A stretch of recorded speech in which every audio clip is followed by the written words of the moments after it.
সমস্ত মানে রিপোর্ট হয়ে গেছিল আর কি। মানে আইপ্যাকের কর্মীরা? হ্যাঁ হ্যাঁ, আমি অত বুঝতে পারিনি যে অতটা চলে যাবে। মানে হ্যাঁ, আইপ্যাকের কর্মীরা কিভাবে যোগাযোগ করেছিল?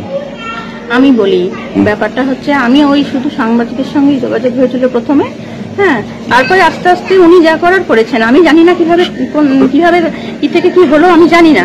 হ্যাঁ, আর আমি কে কোন পার্টি তাও জানি না। হ্যাঁ, এবার ব্যাপারটা এখন পার্টিগত আসবে, অনেকে আমাকে যাতা বলবে। আপনি তো যে গাড়িটা চেপে কমপ্লেন করতে গেছিলেন সেটা তো আইপ্যাকের দেওয়া গাড়ি ছিল? হ্যাঁ, ওনারাই কলকাতা থেকে এসেছিলেন এবং আমাকে গাড়ি করে নিয়ে গেছিলেন। সাংবাদিকরাই কি আপনাদের সাথে আইপ্যাকের যোগাযোগ করে দিয়েছিলেন? হ্যাঁ হ্যাঁ। কোন সাংবাদিক, নাম কি তার? নামটা দীপক ব্যাপারী। দীপক ব্যাপারী আইপ্যাকের সঙ্গে যোগাযোগ করে দিয়েছিলেন, সেই আইপ্যাকের কথা বলে আপনি অভিযোগ করেছেন? আইপ্যাকের সঙ্গে কথা বলে অভিযোগ করেছেন? না, আমি কারোর সঙ্গে কথা বলিনি। তারপরে পরের দিনই ওনারা কলকাতা থেকে চলে এসেছেন আমার জন্য। ওনারা এসে তারপরে আপনাকে থানায় নিয়ে এসেছিলেন? হ্যাঁ, তারপরে ওনারা যেখানে যেখানে নিয়ে গেছেন সেখানে গেছি। হ্যাঁ, এই হচ্ছে ব্যাপার। মানে আইপ্যাক দেখেছে যেরকম ভাবে সেরকম ভাবে আপনি যাচ্ছেন ওপর মহল থেকে সবাই, মানে আইপ্যাক থেকে। আজকে আপনি এখানে করতে এলেন, পুলিশ কি থানা থেকে? হ্যাঁ হ্যাঁ, পুলিশ এসেছে। পুলিশ প্রোটেকশন দিচ্ছে কেন? পুলিশ প্রোটেকশন মনে হচ্ছে ওনারাই পাঠিয়ে দিয়েছেন, কারণ ওই আইপ্যাক।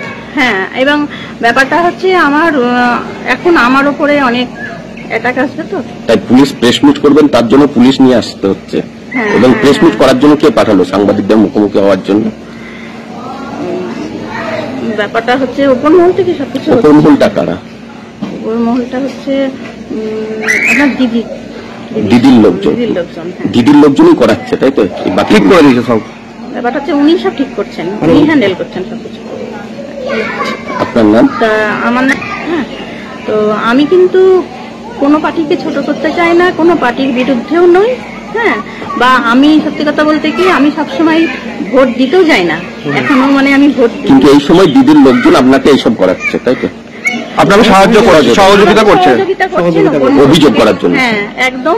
এবং পুলিশের সহযোগিতাও দিদির লোক, মানে দিদির দলের লোকজন করছে। আমি পাশে ওনাদের হেল্প পাচ্ছি, তৃণমূলের লোকজনই সহযোগিতা। হ্যাঁ হ্যাঁ, আমাদের এখান থেকে কারো পেয়েছেন? মুর্শিদাবাদে কোনো তৃণমূলের নেতা যোগাযোগ করেছিল? আমি সবাইকে তো চিনতে পারছি না, কে কখন আসছে। না, নাম কি কেউ এরকম কেউ আছে কোনো নির্দিষ্ট? আমি নির্দিষ্ট কারণ নাম তো মনে নেই। জেলা সভাপতি ওরকম ভাবে মনে নেই দাদা, মানে আমার একদিনের মধ্যেই সব হয়ে গেল তো। হ্যাঁ, মানে আমার সহযোগিতা করেছে পরশুদিন এমপি এমএলএ, হ্যাঁ সবাই আছে। এবার পরশুদিন থেকে হুট করে কলকাতা থেকে গাড়ি এলো এবং এসব ব্যাপারগুলো হুট করে হয়ে গেল, মানে এত তাড়াতাড়ি হবে আমি বুঝতেই পারিনি। কোন এমপি এমএলএ রা সহযোগিতা করছে? দুই একজনের নাম আমি কিছু ওগুলো বলতে পারবো না, সবাইকে তো আমি চিনি না, আর নাম জিজ্ঞাসা করি না। কোথাকার এমএলএ বা কিছু এমপি শোনেননি? না, সেটা কলকাতা থেকে এসেছেন, এটাই কিছু মুর্শিদাবাদের রয়েছে না বাইরের রয়েছে? সব জায়গাকারই এটা রয়েছে। হ্যাঁ, কলকাতারও রয়েছে, তারা আপনার সাথে যোগাযোগ রাখছে? হ্যাঁ হ্যাঁ হ্যাঁ, এবং পুলিশ প্রশাসনের সম্পূর্ণ সহযোগিতা? হ্যাঁ, সম্পূর্ণ আমাকে নিরাপত্তা দিচ্ছে। এবং এই প্রেস মিট করতে আসার জন্য একদম। আপনার নাম? আমার নাম। আচ্ছা, একটা আপনাদের কল রেকর্ডিং ভাইরাল হয়েছে। হ্যাঁ, আমার কল রেকর্ডিং ভাইরাল করে দেওয়া হবে, ওই যে ওনাদের তরফ থেকেই। না, আপনি কাউকে কি কোনো কল রেকর্ডিং করে? হ্যাঁ, আমি দিয়ে দিয়েছি। কবেকার কল রেকর্ডিং এটা? ওটা সেই সময়কার 13-14 সালে। হ্যাঁ, তখন আপনি কি ফোন ব্যবহার করতেন? তখন আমি নোকিয়া ফোন ব্যবহার করতাম, ছোট্ট যে ওই ফোনে রেকর্ডিং হতো? হ্যাঁ, একটা রেকর্ডিং সিস্টেম ফোন ছিল। নোকিয়ার ওই ফোনে তো কোনো রেকর্ডিং সিস্টেম ছিল না?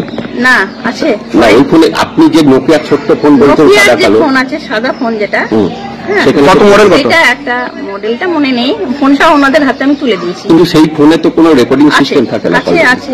আচ্ছা, আছে একটা সাদা মোবাইল। হ্যাঁ, সাদা মোবাইল আছে। স্মার্টফোন তো না? হ্যাঁ, সেটাতে রেকর্ডিং সিস্টেম আছে। আপনার কাছে কি কল রেকর্ডিংটা এখনো আছে? এখন কাছে নেই, ওনাদের হাতে আমি তুলে দিয়েছি সবকিছু। আমার কাছে যা কিছু ছিল সব ওনাদের হাতে তুলে দিয়েছি। যা কিছু আছে আমি পুলিশ প্রশাসনকে সব দিয়ে দিয়েছি, এবার যা করার ওনারাই করবেন। যা কিছু করছে ওই আইপ্যাড মেনটেন করছে, তাই তো? অর্থাৎ পুলিশ প্রশাসনের উপর সম্পূর্ণ ভরসা। পুলিশ প্রশাসন, দিদির লোকজন, মানে তৃণমূলের লোকজন, এবং আইপ্যাড।